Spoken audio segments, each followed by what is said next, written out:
One of the most fascinating Bay Area artists is sculptor Al Farrow. Al has gathered together an impressive collection of artifacts.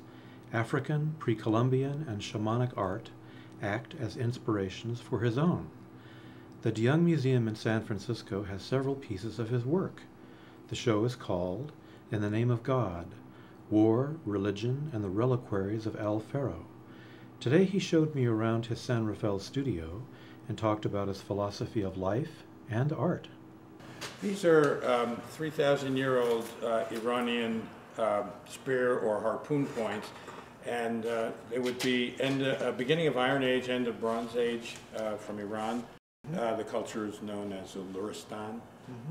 I collect all manner of artifacts, African art, pre-Columbian art, all kinds of antiquities. I run a restoration business out of my studio that helps me support myself through bad times as well as good times. I work for all kinds of people, dealers, collectors, museums, and I fix any three-dimensional objects and I prepare them for exhibition. I noticed that all of the objects you have here have a particular, really vivid quality to them. Can you explain what that is, what I'm feeling and seeing? Well, art has spirit. That's exactly it. Yeah, and then that's my attraction. And I'm an inveterate collector. I can't help myself. I just keep accumulating more art because it inspires me. It touches my soul. Yeah. It makes me wonder. Yeah. Around every corner here I see something new and weird and wonderful. Would you explain some of these things? Well, come on, you can do it. Come on. It's hard to explain. I don't think I know any artist who don't collect skulls. I've always collected skulls, and I have animal, human, all kinds. A skull is the structure underneath life. All living creatures seem to have a skull or a skeleton, and there's a certain fascination. I know so many artists who keep skulls. I'm a little bit more radical, and I went beyond, and I collect all kinds of animals and bones and things like that. Yeah. Now you have some objects behind you? Yeah, back here are a lot of African pottery, all the way from probably 10th century and to the 20th century. Philippine baskets up here. Old sculpture of mine from the 1970s. And would you explain the meaning of this? Well, this started when my youngest son was born back in the 70s, mid-70s. And I was doing a dancerly kind of pose to explore the joys of pregnancy and birth and new life. 20 years later, I hollowed out the belly and put in windows and put a lot of information in here that has to do with the life of my youngest son. He unfortunately died 7 years ago, but this is his history in this belly.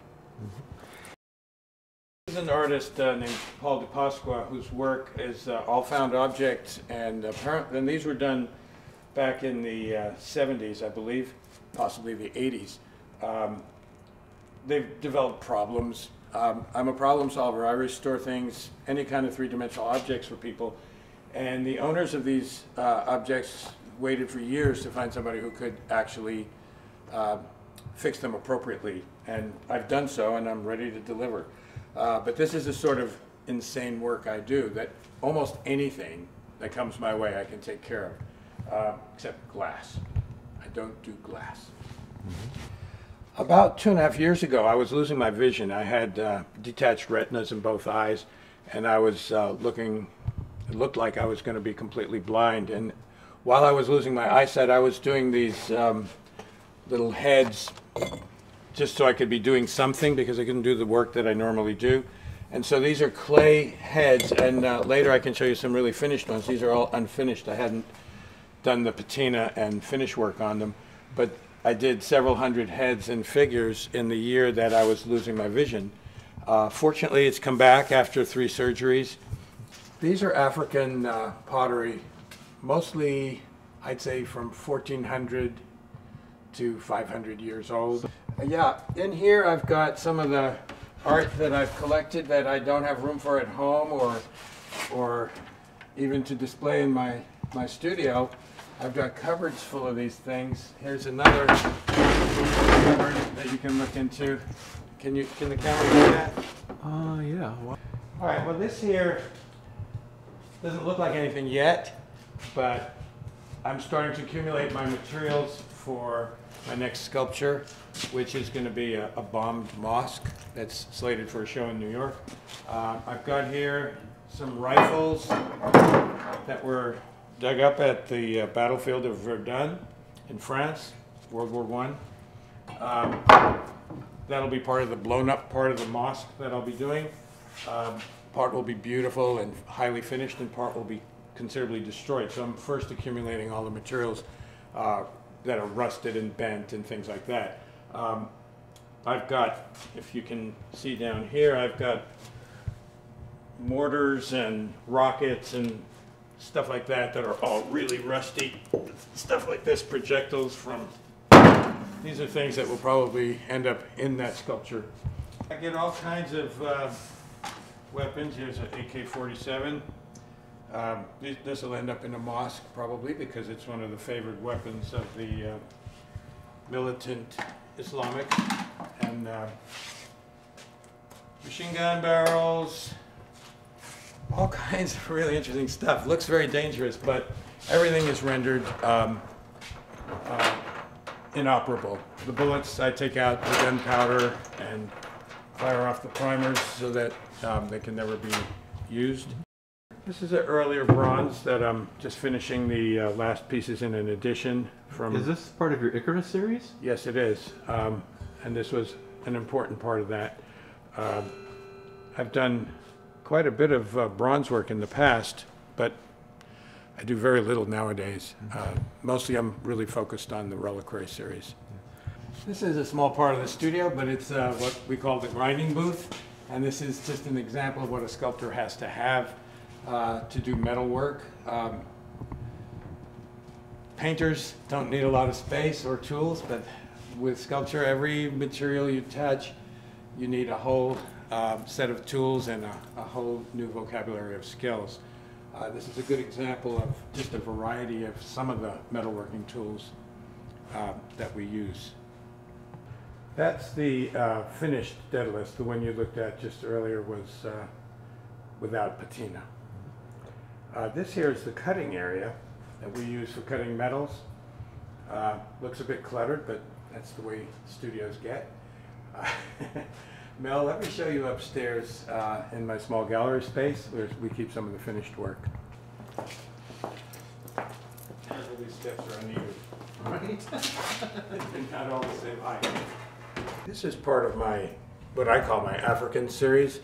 It was a series I did that had to do with the way technological and indigenous cultures meet, and some of the results are implied. So these are some of those sculptures. This one up here, the crucifix, is actually part of my Icarus series. It was the culmination of that series. That's a Christ-like figure on the B-29, the airplane that dropped the atom bomb in Japan. These are more of the African series. We've got the Daedalus over there, and this one is part of the reliquary series, an earlier piece. A pretty frightening piece if you get right in front, because it has a gun inside the skull pointing right at the viewer's face. Very unsettling. This is more parts of the African series here. This one was part of a fashion model series that I discontinued because I didn't think it was as successful as I'd like. And these are some of the things I collect. Still, they're all over the place. I don't know if you want to catch this one. This is a giant dildo vibrator type thing with Volkswagen cylinders as testicles. I do a series of vibrators and things like that. And each show I do of the reliquary series, I do something that will make people smile or laugh, because most of the work I do is so heavy and so dense in content and implication. And so this is a hand grenade as a gear shift. This is, and it's even got keys, although there's no real motor. But it's a visual joke. I like to do visual jokes, especially because when I do have a show, it's pretty strong material, and I like to have something that makes people smile. So do that, makes people smile. Back in the early 90s, I did a series called, I called my Membrane series. It was basically taking the same material that I used in the African series, talking about war materials, armament, nuclear technologies, and so on. This one, there's an original drawing, and this is the pod I made afterwards. And it's two fighter jets in an abstract background. They weren't all that way. Unfortunately, I only have one here. Most of them have been sold or are in a gallery. This was an attempt at you taking the same information that was so unsuccessful in terms of sales and making it hopefully more easily accessible. Unfortunately, it wasn't successful, and it went right over the viewers' heads. I did graphics and maps and everything and treated it like an anthropology exhibit, hoping that that would help explain for people to access what I was doing. But it seems that it didn't work, and only really artists, mostly artists and art dealers, but not collectors, went for it. It took a really long time for them to find homes, and only recently, because of the museum show, people are really showing interest in it. And I've already sort of traded most of them to other artists. These are the things that I was doing, very rough, very, you know, I still could see when I was working on them, but I couldn't see really well. But I'm really familiar with, you know, heads, torsos. I did figure art for so long that this was the way I could spend my creative energy and deal with what I was processing. Some of these are clay also that were done, this one, and the one in the middle up there. But the rest of these those are clay. These are bronze from yet earlier times. In the early part of my career, I struggled really intensely, and I went to find support. I couldn't get support from family, I couldn't get support from philanthropists, I couldn't get support anywhere. And I felt like a beggar. And so I started doing these beggars to sort of express what I was experiencing. Then the series evolved, not from just asking for support, but evolved to every place I can consider begging. Begging for your life, begging for your sanity, begging in any situation that was really intense. I like strong art, and I create strong art, and it's the stuff that I feed on. That's one of the reasons I like tribal art. It's really strong. It's all related to the spirit. And mine comes from that deepest place in the same way that I think African art originates. This piece is about self-destruction, more in terms of national scale. I'm taking off on what some people call voodoo, the Vodun religion which is a combination of Western and African traditions. And I'm using it in a sense that almost Hollywood use it, the Hollywood sense of voodoo. It's about self-destruction, and I have on the coats representations of all the air forces in the world. United States, Russia, China, Germany, everyone, including all the African nations, even if they have only one airplane, they have an Air Force insignia, and I use that all over it. The symbols at the bottom are related to traditional Vodun symbology, using a kit or basket, and in it represents Christianity, weaponry, perfumes and liquors and all kinds of things that are used in those rituals. My collecting African art has really informed me a lot about African culture, and so I'm incorporating that into this artwork. This is one I just call the Shaman, and he's got all the medicine man attributes, everything from medicines hanging all over him, a computer here, a camera there, and a skull here. There are some bugs in the bucket. And of course, behind, the ubiquitous gun. And why it's on the floor behind him hidden is simply that behind all things, there seems to be some strong arm or violent possibility.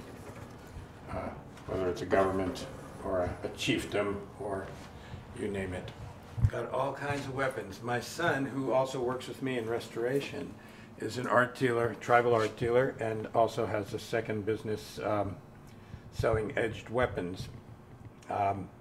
He's entered it initially through martial arts and learning to use weapons, but also he's just developed this deep interest since he's a young boy on weaponry, edged weapons.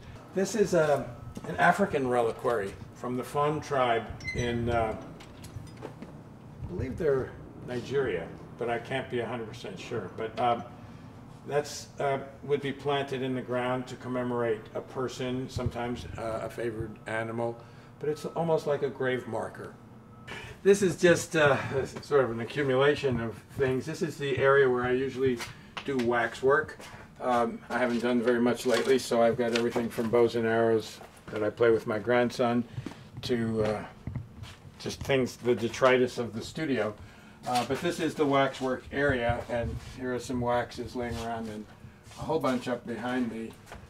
There's a lot of stuff piled in. It's layered and layered, and I know where everything is.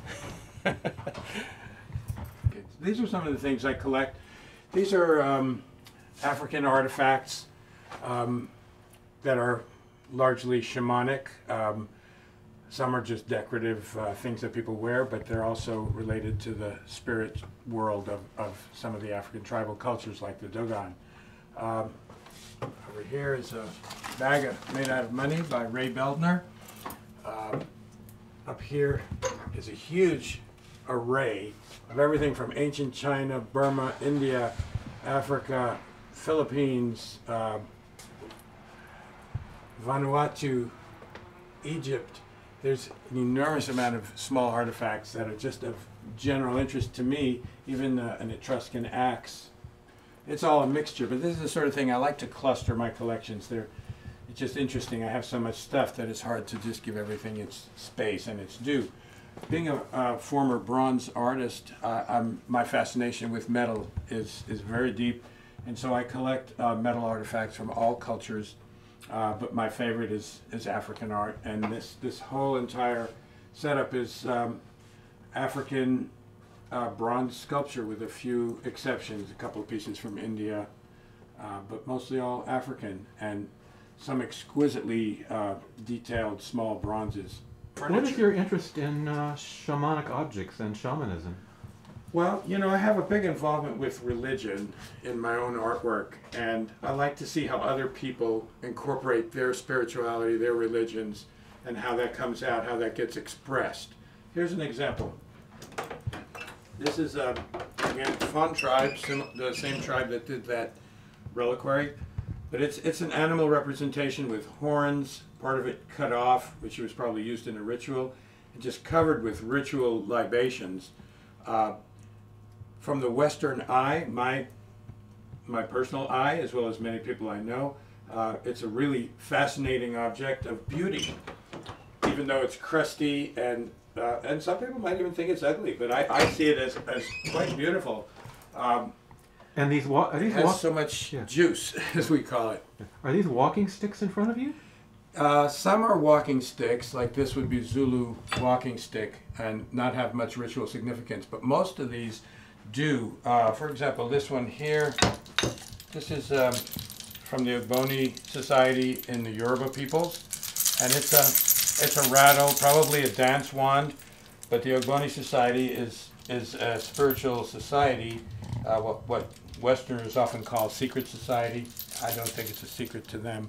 This is a collection I've accumulated over the years of bronze, also copper, brass, but basically we just call it bronze. These are bracelets, but they also function as currency, or did function as currency in the past in Africa. It's a little bit of a mess, the arrangement, but I'm going to shortly be hopefully donating this collection to the De Young Museum for their ethnographic collections. They don't have a lot of metal, and I do. And I've accumulated this over the years, and I've always been fascinated with it, but I think it's time to pass it on. You might notice there's books laying everywhere. Here's something I was using when I developed my cathedral, but I have stacks of these books. I'm now studying Islamic geometry, and so there's books all over the place. This is a variety of artifacts from ancient Peru. These are a flute and a scoop. Indonesian artifacts, of course, lots more artifacts everywhere you look. African stuff. These are Zulu knob carries and a variety of masks from Africa.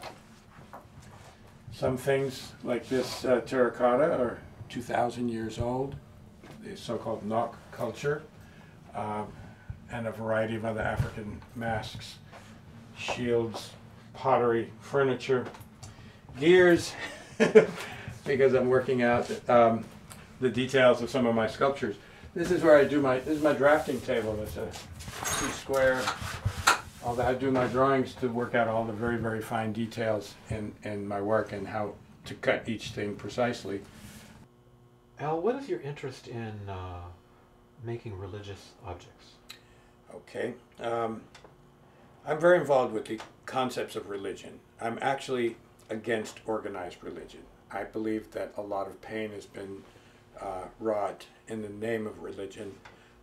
There are a lot of sources for information like that. But personally, I feel like I'm a very spiritual person, but not a religious person. I respect people's choices. I respect their choice to be involved or a part of a religion, but I personally don't have an attraction to the organized religions. The concepts of religion appeal to me, but there's a lot of hypocrisy involved. For example, all nations send chaplains of all religions into battle and bless the soldiers and tell them God's on their side and that all that sort of thing, and God can't be on everybody's side. If God is on everybody's side, the destruction wrought is incomprehensible to me. Why do you suppose there's so much hypocrisy in organized religions? Because I think religions have become power structures. I think they've become sort of like a government itself. Eventually, they're after control of the people, money, and the power that brings. And money is power, and power is money. And so that all the religions either tithe or ask people to donate, and they get wealthier and wealthier. And then you look at something like the Catholic Church and the wealth that they have and had in gold. What did the Spanish do all over the world in their search for gold? They destroyed so many cultures and so many peoples. To me, it's not acceptable in the name of God. In the name of God, the things that impress me in life are people's kindnesses, people's generosity, things like that. I'm never impressed by their so-called power or position or the objects or wealth that they accumulate. That does not impress me. What to you does the word spiritual mean? Spiritual for me is having a relationship with the Spirit, with your idea of spirit. God is one of those ideas. It doesn't have to be in those terms. Everybody has their own word, whether it's Pele or literally God as we use in the Western world, but everybody has their own name for the spirits that control nature and life and even beyond. I accept all those concepts. I don't deny them at all. I don't deny the existence of anybody's God in the way they see it. I just don't like the way it's organized and used to control and hurt people. What does the act of making art do for you? Do you feel different making art as opposed to when you're not doing it? How do you feel? Well, one of the reasons I became an artist is because whenever I did art as a young man, I would get lost in the same way a child gets lost in play and forgets time, forgets to go to the bathroom, forgets to eat. That's how I get. And it has a relationship to that time in life when we were all very young and get so involved in play that nothing else exists. And so you're late for dinner and you're all those kind of things. And this is the same sort of thing that still happens for me. I get so deeply involved, I forget everything from body functions to appointments and you name it. That's a state of grace. That is I think it's the same place that people get when they meditate. I think it's the same place that people get when they pray deeply in their own focused way. When we get so focused and so into that special space. That's how I get. And that, to me, is a spiritual space. But there's also a certain fulfillment that nothing else provides for me in life. And that's that sense of accomplishment after I've done something that I think is good. If I don't think it's good, I'll destroy it. But if I do feel it's good, nothing replaces that sense of accomplishment and fulfillment. And that is extraordinarily rewarding in a personal way. Yeah. Many religions have an attitude toward life after death. Do you? Yes. I do. I believe that we continue. I think that our soul, our spirit, it's hard to choose a word because every culture has their own word. But because we're American and we speak English, I'll use spirit and soul. And I believe that that continues. I believe that consciousness continues. I think your body, of course, disintegrates. But I have a personal belief that we live thousands of lifetimes as a soul until we've completed every possible experience that a human can have. So I really believe that, in another life, each of us has been a murderer and a murdered person, a helper and a helped person, I think that we experience both sides of everything ultimately as a soul. Who visit, they see this place with its odd accumulations of things, and they go, I've got this, whatever it is, that I don't want. And would you like it? And so I've got everything from stuffed dog to, animal heads and skulls, and people even bring me guns because they know I work with guns, and they'll say, my husband died and he had these guns and I don't want them. Do you want them? And so they just bring them. It's just amazing. People have given me tools. I feel really blessed. But I think it's because I'm enthusiastic and sincere, and people, they like that. They believe in you and they give you things. It's wonderful.